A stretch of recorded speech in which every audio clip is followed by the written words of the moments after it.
তেজপুৰ চিকিৎসা মহাবিদ্যালয়ৰ দায়িত্বজ্ঞানহীনতা সিটি স্কেনৰ ৰিপৰ্টৰ পৰিৱৰ্তে আহিল আন ৰোগীৰ এক্স-ৰে ৰিপৰ্ট জামুগুৰিহাটৰ সামধৰাৰ এগৰাকী ৰোগীৰ লগত ঘটিছে এই ঘটনা গজেন শইকীয়া নামৰ লোকজন ভুগি আছিল পেটৰ বিষত চিকিৎসকৰ পৰামৰ্শ অনুসৰি গজেন শইকীয়াই কৰিছিল সিটি স্কেন আৰু গজেনৰ ভাতৃয়ে সেই ৰিপৰ্ট দাখিল কৰিলে চিকিৎসকক আৰু চিকিৎসকেও ৰোগীৰ নাম পৰীক্ষা নকৰাকৈ দিলে ঔষধ আৰু সেই দৰব খাই বেছিকৈ অসুস্থ হৈ পৰে গজেন শইকীয়া নামৰ লোকজন পিছত তেজপুৰৰ এখন ব্যক্তিগত চিকিৎসালয়ত ধৰা পৰে প্ৰকৃত ঘটনাক লৈ তীব্ৰ প্ৰতিক্ৰিয়া প্ৰকাশ কৰিছে ৰোগীৰ লগতে আত্মীয়ই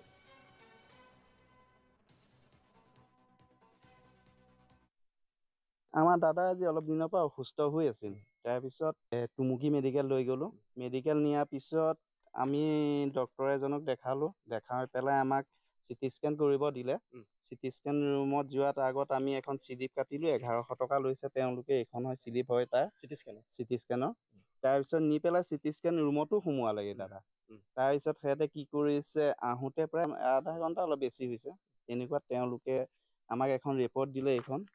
ৰিপৰ্টখন দিলে এক্স-ৰে ৰিপৰ্ট হে কৰিছিল সিটি স্কেন কিন্তু দিছে এখন এক্স-ৰে ৰিপৰ্ট হয় তাৰপিছত আমি ইমান বুজি নাপাওঁ মানে নাজানো ইমান ইংলিছটো আৰু গতিকে সব ইংলিছত লিখা আছে ইমান বুজিও নাপালো নতুনকে যোৱা হয় তাৰপিছত আমি নি পেলাই ডক্টৰ এজনক দেখালো এইখিনি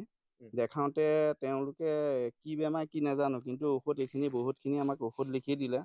আমি ঔষধখিনিও লৈ আহিলো আনি পেলাই ৰাতি খোৱাৰ পিছত দাদা বেছি হৈ গ'ল আকৌ যোৱাকালি আমি প্ৰাইভেট মেডিকেলত নিছো নি পেলাই তাৰ ঔষধ দেখুৱাই মেলি তাৰ পৰা ঔষধ আনিলো অনাৰ পৰা খোৱাৰ পৰা এতিয়া অকমান ভাল পাইছে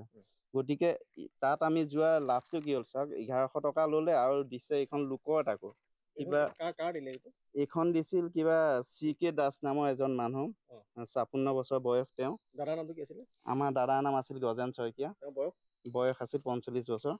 গতিকে এইখন তেওঁলোকে জানি শুনি হেতে যে ডক্টৰ হয় গতিকে কিমান ভুল কৰি এখন দি পঠাইছে আমাক আৰু ট্ৰিটমেন্টটো পুৰা